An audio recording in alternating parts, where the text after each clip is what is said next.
Well students, good morning. Online classes में आपका स्वागत है। आज हम फर्स्ट ईयर एचडीपी के सेकंड सेमेस्टर में chapter number 8 veterinary anatomy, chapter number 8 digestive system के बारे में अध्ययन करेंगे। कल हमने स्टोमक के बारे में अध्ययन किया, तो जिसमें रूमिनेट्स का स्टोमक जो है उसमें हमने रूमिनेट्स के स्टोमक के 4 पार्ट के बारे में पता किया था। भाई रूमन, रेटिकुलम, ओमेजम, एपोमेजम 4 पार्ट होते हैं, जिसमें हमने रूमन के बारे में अध्ययन किया, रूमन की एनाटॉमी के बारे में अध्ययन किया। अब रूमन से आगे जो है नेक्स्ट पार्ट है रेटिकुलम। रेटिकुलम आपके पेज नंबर 203 पे रेटिकुलम का डायग्राम दिया हुआ है। रूमन से नेक्स्ट पार्ट जो है वो रेटिकुलम है। ये बॉडी में आगे की साइड में स्थित होता है, एब्डोमिनल कैविटी में आगे की साइड में, मुंह की साइड में, जहाँ पशु का मुंह होता है उस साइड में ये स्थित होता है। सबसे छोटा खंड होता है, यानी 4 पार्ट जो रूमन के हैं, रूमिनेंट के स्टोमक के 4 पार्ट हैं, उसमें सबसे छोटा पार्ट है, ये सबसे छोटा पार्ट है। इसका लेसर कर्वेचर मतलब जो गोलाई, यूँ मतलब गोलाई में जो ऑर्गन के 2 बॉर्डर हैं, जो अंदर वाला बॉर्डर जो है वो लेसर कर्वेचर बोलते हैं। यानी ये अगर आप यूँ देखोगे तो ये डायग्राम में आपका दिख रहा है, अगर वाई दो आपको, तो ये लेसर कर्वेचर है, ये जो छोटा जो कर्वेचर है। तो ये लेसर कर्वेचर जो है ये बाईं तरफ स्थित होता है, यानी ये लेफ्ट साइड में स्थित होता है बॉडी में, मीडियन लाइन के लेफ्ट साइड में। और नीचे की तरफ, यानी नीचे की तरफ वेंट्रली ये ओमेजम से रेटिकुलो ओमेजल ओरिफिस द्वारा जुड़ता है। यानी जो रेटिकुलम जो है ओमेजम से जुड़ता है, दोनों जब आपस में जुड़ते हैं तो रेटिकुलो ओमेजल उसका ओरिफिस बनाता है। वो जो दोनों का जोड़ जंक्शन है उसको बोलते हैं रेटिकुलो ओमेजल ओरिफिस। तथा ग्रेटर कर्वेचर जो है, ग्रेटर कर्वेचर होता है जो बड़ा कर्वेचर है। यानी अब आप देखोगे तो ये ग्रेटर कर्वेचर है, ये आपका ग्रेटर कर्वेचर है।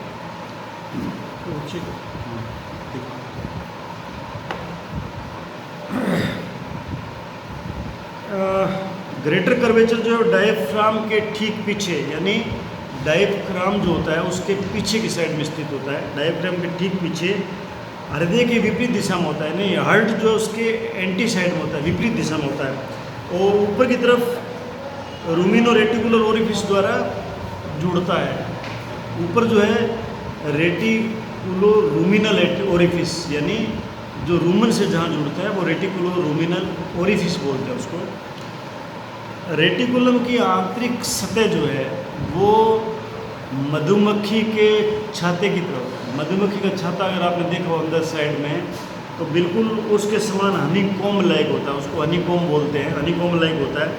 और वो म्यूकस मेम्ब्रेन स्टेट, उसकी जो म्यूकस मेम्ब्रेन है इंटरनल साइड की जो पहली मेम्ब्रेन होती है ना, वो म्यूकस मेम्ब्रेन है। तो म्यूकस मेम्ब्रेन जो है वो स्ट्रेटिफाइड स्क्वेमस एपिथेलियम की बनी होती है ये, यानी इसकी एनाटॉमिकल स्ट्रक्चर में आप देखोगे तो ये स्ट्रेटिफाइड स्क्वेमस एपिथेलियम की बनी होती है।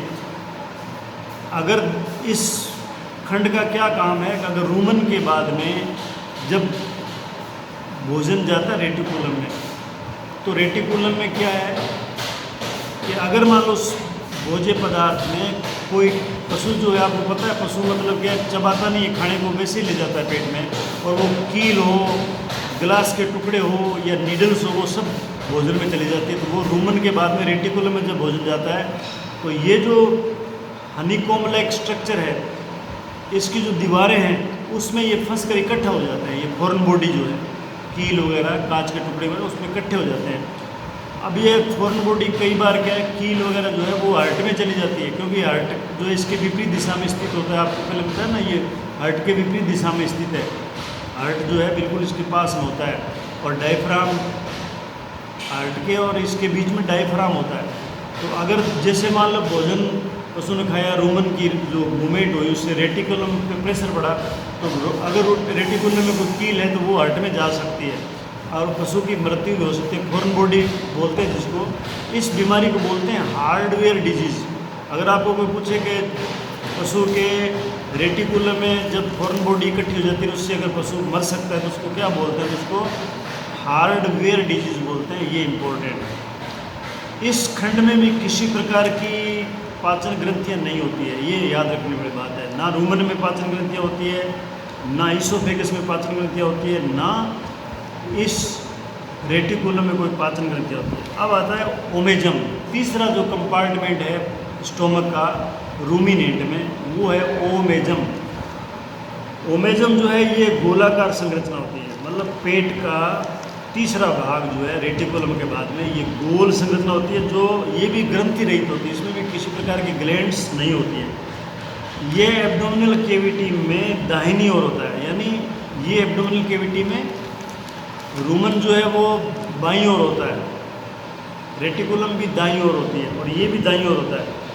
यानी ये 7वीं और 11वीं जो पसलियाँ हैं उसके विपरीत स्थित होती है। आप जो राइट साइड की जो 7वीं और 11वीं पसली गिनोगे उसके बिल्कुल विपरीत साइड में ये ओमेजम स्थित होता है। इसकी आंतरिक भित्ति में ओमेजम की जो आंतरिक भित्ति, अगर आप पेज नंबर 204 पे ओमेजम को देखोगे, ओमेजम का डायग्राम देखोगे, तो उसके अंदर ये लेमिनी दे रखी है। लेमिनी ये क्या होती है, ये लगभग 100 लॉन्गिट्यूडनल मस्कुलर फोल्ड, लंबाई में मसल्स के फोल्ड है, फोल्ड मतलब उभार है, फोल्ड है, जिन्हें ओमेजल लेमिनी कहते हैं। इनको बोलते हैं ओमेजल लेमिनी। इस संख्या में 100 होते हैं, तो इनको क्या बोलते हैं, ओमेजल लेमिनी। और ये संख्या में कितने होते हैं, 100 होते हैं लॉन्गिट्यूडनल मस्कुलर फोल्ड। इन लेमिनी के ऊपर जो है ना म्यूकस मेम्ब्रेन की छोटी और मोटी फैटी एसिड मतलब पेपिली होती है इसके ऊपर। जो म्यूकस मेम्ब्रेन है उसके ऊपर छोटी और ब्लंट मतलब मोटी, मोटा होता है ना, जो कोई अपने जैसे चाकू अगर मतलब घिस जाता है तो उसको मोटा बोलते हैं, बिल्कुल वैसे ही क्या है, छोटी और ब्लंट पेपिली होती है, जो भोजन के एब्डोमेन में एबोमेजम में जाने से पहले, यानी ये भोजन जो है ओमेजम के बाद में एबोमेजम में जाता है, उससे पहले ये जो पेपिली है, शॉर्ट ब्लंट पेपिली, ये वोलेटाइल फैटी एसिड का अवशोषण का कार्य करती है। वोलेटाइल फैटी एसिड्स के अवशोषण का कार्य करती है। ओमेजम जो है वो लीवर के ठीक पीछे, यानी लीवर के ठीक पीछे रूमन और रेटिकुलम के दाहिनी ओर स्थित होता है। ये इसकी पोजीशन है, लोकेशन है इसकी। तो ये भी हमें याद होना चाहिए कि ये मतलब इसकी लोकेशन क्या है। प्रत्येक लेमिनी, जो ये ओमेजल लेमिनी है, ये प्रत्येक लेमिनी में मांसपेशियों की 3 परत होती है। ये लेमिनी जो फोल्ड्स है, लॉन्गिट्यूडनल फोल्ड्स है, इनमें मांसपेशियों की 3 परतें होती है, जिनमें से मध्य वाली परत जो है वो ओमेजम की भित्ति की मसल्स से जुड़ी रहती है। यानी ये जो फोल्ड है ना, जो लॉन्गिट्यूडनल फोल्ड्स है, इनमें 3 मांसपेशियों की 3 परतें होती है, 3 परत होती है। जो मिडल वाली परत है वो ओमेजम की भित्ति की मसल्स लेयर से जुड़ी रहती है, जबकि साइड की जो दोनों परतें हैं, मसल्स की दोनों परतें जो साइड की है, वो दोनों तरफ की म्यूकस मेम्ब्रेन से जुड़ी रहती है, वो दोनों साइड की म्यूकस मेम्ब्रेन से जुड़ी रहती है। ओमेजम की भित्ति जो है, ओमेजम की जो भित्ति है वो स्ट्रेटिफाइड स्क्वेमस एपिथेलियम की बनी होती है। ये इंपॉर्टेंट है, कौन से पोर्शन में भित्ति जो है अंदर की, रूमन की, रेटिकुलम की, ओमेजम की, एपोमेजम की, उसमें किस प्रकार का एपिथेलियम पाया जाता है, तो इसमें स्ट्रेटिफाइड स्क्वेमस एपिथेलियम पाया जाता है। इस भाग में भी कोई पाचन ग्रंथियाँ नहीं पाई जाती है। ये याद रखने वाली बात है कि जो स्टोमक है रूमिनेंट का, उसके 4 कंपार्टमेंट है, उसमें से पहले वाले 3 कंपार्ट रूमन, रेटिकुलम, ओमेजम, उनमें किसी प्रकार की पाचन ग्रंथियाँ नहीं पाई जाती है। ओमेजम और एबोमेजम के जोड़ पर, जहाँ ओमेजम एबोमेजम से जुड़ता है, उसके जोड़ पर म्यूकस मेम्ब्रेन जो है वो फोल्ड के रूप में व्यवस्थित होती है। यानी फोल्ड जैसे होता है ना, फोल्ड जैसे हम किसी कपड़े के फोल्ड करते हैं, बिल्कुल वैसे फोल्ड के रूप में व्यवस्थित है, जिसे क्या बोलते हैं, वीला टर्मिनेलिया बोलते हैं उसको, वेला टर्मिनेलिया बोलते हैं उसको। तो ये आपको ये याद रखना है कि ओमेजम और एबोमेजम के जोड़ पर म्यूकस मेम्ब्रेन फोल्ड के रूप में पाई जाती है, उसको क्या बोलते हैं, उसको बोलते हैं वेला टर्मिनेलिया। और ये जो वेला टर्नेलिया है, एक वाल का काम करता है। वाल होता है ना, जैसे वाल, उसका काम करता है, जो भोजन को क्या करता है कि ओमेजम से एबोमेजम तो जाने देता है, ओमेजम से एबोमेजम में तो भोजन जा सकता है, लेकिन एबोमेजम से वापस ओमेजम में भोजन को नहीं जाने देता है। यानी एक बार भोजन अगर एबोमेजम में चला गया ना, तो फिर वापस ओमेजम में नहीं आ सकता। क्यों? क्योंकि इसको वेला टर्मिनेलिया जो है ना, फोल्ड है म्यूकस मेम्ब्रेन का, वो रोकता है। और इस प्रकार का जो वेला टर्मिनेलिया जो वाल है, ये भेड़ों में, मेंढों में पाया जाता है। जो मेल होता है ना, मेंढे ब्रीडिंग काम है, उनमें पाया जाता है, भेड़ों में नहीं होता है। ठीक है। अब आता है ओमेजम के बाद में लास्ट जो पार्ट है इसका, स्टोमक का जो लास्ट पार्ट है रूमिनेंट में, वो होता है एबोमेजम। एबोमेजम को हम ट्रू स्टोमक बोलते हैं। ट्रू स्टोमक इसलिए बोलते हैं कि इसके अंदर ग्लैंडुलर यानी ग्रंथियाँ, जो मतलब डाइजेस्टिव ग्लैंड्स, पाचन ग्रंथियाँ पाई जाती है इस पोर्शन में, एबोमेजम में। सिर्फ यही एक पोर्शन है स्टोमक का जिसमें पाचक ग्रंथियाँ पाई जाती है, और इसको ट्रू स्टोमक या ग्लैंडुलर स्टोमक भी बोलते हैं। ये ओमेजम के वेंट्रल में, यानी जो ओमेजम है ना उसके नीचे होता है, ये ओमेजम के वेंट्रल साइड में नीचे स्थित होता है, तथा रूमन के राइट साइड में, रूमन जो है उसके राइट साइड में पीछे की ओर स्थित होता है, यानी पीछे का मतलब पूंछ की साइड में स्थित होता है। इसके दो भाग होते हैं, जो एबोमेजम है, एबोमेजम के दो भाग होते हैं। ये आप एबोमेजम के दो भाग देखने के लिए आपको पेज नंबर 206 पे जाना पड़ेगा।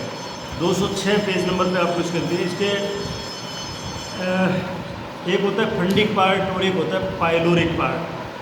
फंडिक पार्ट जो है ये बड़ा पार्ट है। इसके दो बात, फंडिक और पाइलोरिक पार्ट। पाइलोरिक भाग जो है, पाइलोरिक भाग ऊपर की ओर होता है, ऊपर की ओर होता हुआ, यानी पाइलोरिक भाग जो इसका पीछे वाला भाग है, जो ऊपर की ओर होता है, और ड्यूडिनम से जुड़ता है। ड्यूडिनम जो छोटी आंत का पहला भाग है। छोटी आंत के 3 भाग है, ड्यूडिनम, जेजुनम और इलियम। तो ड्यूडिनम छोटी आंत का पहला भाग है, उस पहले भाग से ये एबोमेजम जुड़ता है। तो पाइलोरिक भाग जो है ना ऊपर की ओर, यानी पीछे वाला भाग एबोमेजम का, जो ड्यूडिनम से जुड़ता है, वो ऊपर की ओर होता हुआ ड्यूडिनम से जुड़ता है, यानी नीचे से ऊपर जाता है, फिर ड्यूडिनम से जुड़ता है। दोनों ही भागों में पाचन ग्रंथियाँ पाई जाती है, यानी पाइलोरिक भाग में और फंडिक भाग दोनों में ही पाचक ग्रंथियाँ जो है वो पाई जाती है, जो भोजन को पचाने का काम करती है। पाइलोरिक भाग जो है वो एबोमेजम का अंतिम भाग होता है। पाइलोरिक एंड जो है, यह भाग जो है वो एबोमेजम का अंतिम भाग होता है, जो ड्यूडिनम व एबोमेजम के बीच, यानी ड्यूडिनम और एबोमेजम के बीच में संकोचनी का मतलब स्फिंक्टर, जैसे हमारे एनस में स्फिंक्टर होता है, वैसे इसमें स्फिंक्टर जो है thickening of circular muscle fibres, घने सर्कुलर मसल फाइबर से बनी होती है स्फिंक्टर जो है, ये उसके स्फिंक्टर पाया जाता है दोनों बीच में। अब जो फंडिक भाग है, बड़ा भाग जो नहीं है, ओमेजम के बाद में एबोमेजम का जो भाग है, बड़ा चौड़ा भाग, उसको बोलते हैं फंडिक भाग। और फंडिक भाग की आंतरिक संरचना में लगभग 1 दर्जन यानी 12, लगभग 12 जो है वो स्पाइरल फोल्ड्स होते हैं, मसल्स के स्पाइरल फोल्ड। स्पाइरल जैसे कैसे होता है, स्पाइरल देखिए घूमने वाली जो स्पाइरल, वैसे फोल्ड इसमें होते हैं। पाइलोरिक भाग जो है वो पीछे वाला भाग जो ड्यूडिनम से जुड़ता है, वो संकरा होता है और नाशपाती के आकार का होता है, पियर शेप। नाशपाती नहीं होते, पियर शेप बोलते हैं उसको, जिसकी म्यूकस मेम्ब्रेन जो है पाइलोरिक भाग की म्यूकस मेम्ब्रेन भूरे रंग की होती है। तो अब आप देख सकते हो पेज नंबर 206 पे पाइलोरस जहाँ लिखा हुआ पाइलोरिक भाग है वो ड्यूडिनम से जुड़ता है, आगे ड्यूडिनम का पोर्शन दिया हुआ है, और इसको बोलते हैं पाइलोरिक रीजन। और फंडस वाला भाग जो है वो एबोमेजम से जुड़ता है, नीचे की साइड में इसके दिया हुआ है, एबोमेजम से जुड़ता है। Fundus gland region with large spiral cords, ये इसके डायग्राम में दिया हुआ है।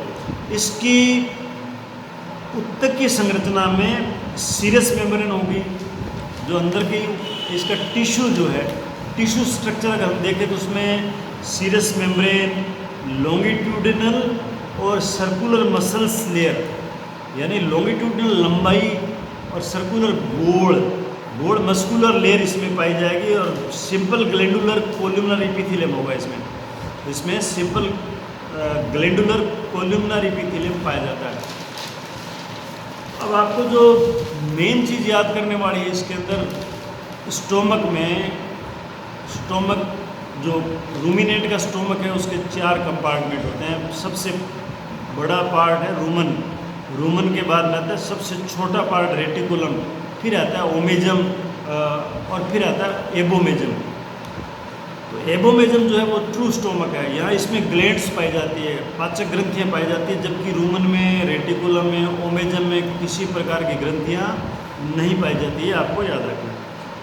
अब जब पशु मतलब जन्म होता है ना किसी जानवर का, जैसे गाय का बच्चा पैदा होगा, भैंस का बच्चा पैदा होता है, तो जन्म के समय जो रूमन और रेटिकुलम जो है वो एबोमेजम के आधे होते हैं। अगर एबोमेजम को हम मान लें कि उसकी कैपेसिटी 8 इंच है लंबाई, तो रूमन और रेटिकुलम की दोनों की मिला के 4 इंच होगी, यानी एबोमेजम से आधे होते हैं ये दोनों, रूमन रेटिकुलम एबोमेजम से आधे होते हैं।